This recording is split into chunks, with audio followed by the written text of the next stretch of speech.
जय हिंद दोस्तों। कैसे हो आप लोग? आशा करता हूँ आप लोग बहुत अच्छे होंगे। तो आज आप लोगों के लिए एक और नई कहानी लेकर आया हूँ। चलो मैं बताता हूँ विस्तार पूर्वक इस कहानी के बारे में, तो बने रहिए। इस कहानी का शीर्षक है मजबूत हो रहे हैं औरतों के हक, बढ़ रहे हैं तलाक के मामले। आखिर देखते हैं, चलिए। क्या जैसे होता है? जैसे औरतें शिक्षित हुई, नौकरी में आगे बढ़ी, उन्हें अपने खिलाफ होने वाली गलत बातों पर आवाज उठाना भी आने लगा। आर्थिक मजबूती इंसान में हिम्मत लाती है। यही औरतों के साथ भी हुआ।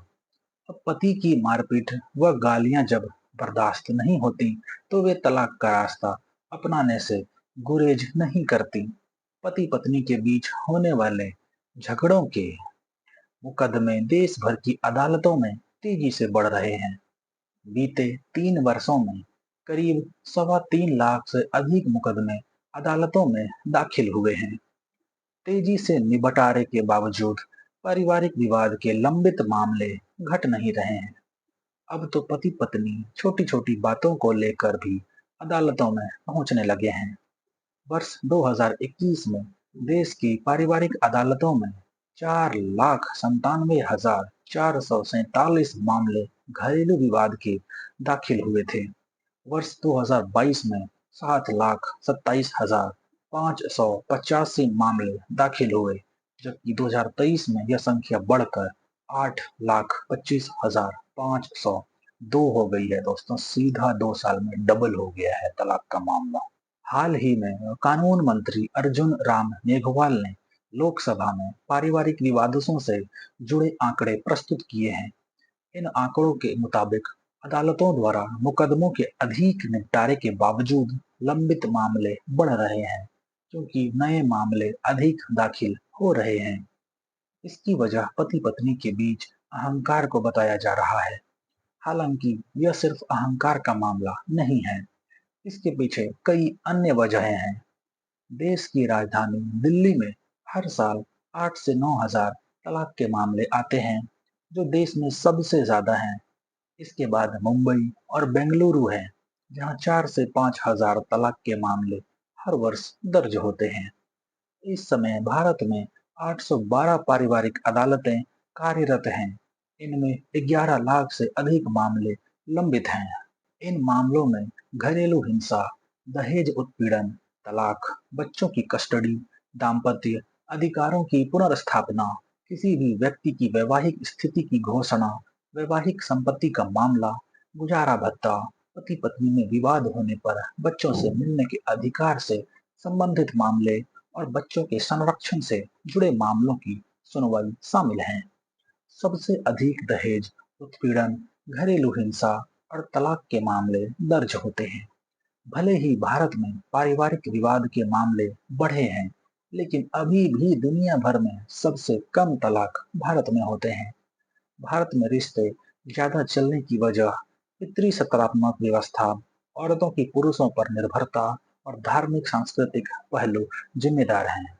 इनमें परिवार के साथ चलने पर ज्यादा जोर दिया जाता है। इसके अलावा बड़ी संख्या में मामले ऐसे भी हैं जो कानूनी प्रक्रिया में नहीं जाते और खुद पति पत्नी ही अलग रहने लगते हैं। इसके चलते सही आंकड़ा सामने नहीं आ पाता।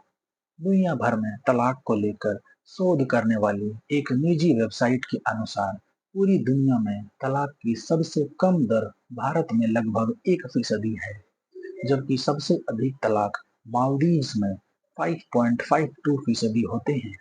विवाह के नाम पर गुलामी पश्चिमी देशों में स्त्री पुरुष को साथ रहने और शारीरिक संबंध बनाने के लिए विवाह करना आवश्यक नहीं है। उनकी संस्कृति में स्त्री विवाह करके भी बच्चा पैदा कर सकती है और बिना विवाह के भी मां बन सकती है। बच्चों की परवरिश की जिम्मेदारी वह उठा सकती है तो वह उठाती है, वरना उसका पार्टनर उठाता है या दोनों मिलकर उठाते हैं या फिर सरकार उठाती है। सेक्स, सुख या बच्चे कराने के लिए वैवाहिक गुलामी ओढ़ना जरूरी नहीं है। स्त्रियां पढ़ी लिखी और अच्छे पदों पर कार्यरत हैं। वे आर्थिक रूप से किसी पुरुष पर निर्भर नहीं है। माता पिता, सास ससुर के फैसलों और दबावों से मुक्त अपने जीवन के फैसले लेने के लिए वे स्वतंत्र हैं। पार्टनर के साथ उसकी अच्छी बन रही है तो दोनों एक छत के नीचे रहते हैं। जब विचार नहीं मिलते तो दोनों आराम से अलग हो जाते हैं। धर्म ने स्त्रियों को अनेकानेक नियमों से जकड़कर स्वतंत्र रूप से विचार करने, बोलने या कोई कदम उठाने लायक नहीं रखा। स्त्री आर्थिक रूप से हमेशा पुरुष पर आश्रित रही, लिहाजा पति से न बनने के बावजूद सदियों तक औरत विवाह संस्था से बाहर नहीं निकल पाई। वह घर में पीटती रही, गालियां खाती रही, नौकरानी की तरह घर के कामों में खटती रही, मशीन बनकर बच्चे पैदा करती रही, मगर शादी को तोड़ने की हिम्मत नहीं कर पाई। तोड़कर जाती भी कहाँ। जिस समाज में लड़की को विदाई के वक्त यह कहा जाता रहा कि आज से पति का घर ही उसका घर है, वहां से अब उसकी अर्थी ही उठेगी, तो ऐसा समाज उस स्त्री को कैसे बर्दाश्त करता जो पति से अलग रहने निकली हो या जिसने तलाक लिया हो। हालांकि जैसे जैसे औरतें शिक्षित हुई, नौकरी या व्यवसाय में आगे बढ़ी, उन्हें अपने खिलाफ होने वाली गलत बातों पर आवाज उठाना भी आने लगा। आर्थिक मजबूती इंसान में हिम्मत लाती है। यही औरतों के साथ भी हुआ। अब पति की मारपीट व गालियां जब बर्दाश्त नहीं होती तो वे तलाक का रास्ता अपनाने से गुरेज नहीं करती। मायके वालों ने नहीं अपनाया तो वे अकेले भी रह लेती हैं। पहले पत्नी से नहीं बनती थी तो पति बाहरी औरतों से रिश्ते बना लेता था। पत्नी रोती कलपाती रहती, घुट घुट कर जीती, पति पर कोई असर ना होता। मगर आज नौकरी पेशा पत्नी ऐसे पति को लात मारकर न सिर्फ उससे अलग हो जाती है, बल्कि उनके मुकदमों में उसकी गर्दन फंसाकर सालों कोर्ट में घसीटती है। पहले संयुक्त परिवार में रहने पर धर्म, संस्कार और सामाजिक इज्जत के नाम पर पति द्वारा त्यागी और दुलारी गई औरतों को भी ससुराल में ही बने रहने पर मजबूर किया जाता था। अब ऐसा नहीं है। संयुक्त परिवार टूट चुके हैं। एकल परिवारों में ज्यादा से ज्यादा सास ससुर ही कुछ दबाव बनाते हैं, परंतु पति पत्नी में अगर ज्यादा मतभेद और लड़ाइयाँ होती हैं तो वे पीछे हट जाते हैं, बल्कि अलग होने की सलाह दे देते हैं। पति पत्नी में मतभेद और मनभेद की अनेक वजहें हैं। सिर्फ औरत का आर्थिक रूप से मजबूत होना या अपने निर्णय स्वयं करना ही वजह नहीं है। अगर पति का आचरण ठीक है तो आर्थिक रूप से अपने पैरों पर खड़ी स्त्री अपने परिवार को हरगिज तोड़ना नहीं चाहती है। आइए देखें ऐसी कौन सी वजहें हैं जो एक औरत को रिश्ता तोड़ने के लिए मजबूर करती हैं। चीटिंग, रिलेशनशिप और शादी के बाद लोगों का चीट किया जाना बेहद दुखद होता है। तलाक के कई मामले ऐसे होते हैं जिनमें पति या पत्नी में से किसी ने चीट किया, कोई बात छिपाई या बाहर अन्य से रिश्ता बनाया। ऐसे में पार्टनर द्वारा तलाक की पहल की जाती है। आजकल शादी के बाद भी दूसरी जगह अफेयर के कारण तलाक के मामले बढ़े हैं। इसलिए जरूरी है कि पति पत्नी दोनों को अपने पार्टनर के प्रति ईमानदार रहना चाहिए। मानसिक स्थिति सही ना होना। कई बार अरेंज मैरिज में यह देखा गया है कि पति या पत्नी की मानसिक स्थिति सही नहीं रहती है। अरेंज मैरिज में घर वालों द्वारा शादी करवाने के बाद पता चलता है कि पार्टनर मानसिक रूप से कमजोर है, जिसकी वजह से वह कई तरह के गलत क्रियाकलाप करता है, जिसके कारण तलाक की स्थिति बन जाती है। धार्मिक मतभेद होना। आजकल दूसरे धर्म में शादी के कारण भी तलाक के मामलों में वृद्धि देखने को मिली है। कई बार यह देखा गया है कि प्रेम में पड़कर दूसरे धर्म के व्यक्ति से शादी तो कर ली, मगर बाद में दूसरे घर में रहने वाले धार्मिक क्रियाकल्पों से तारतम्य नहीं बिठा पाए।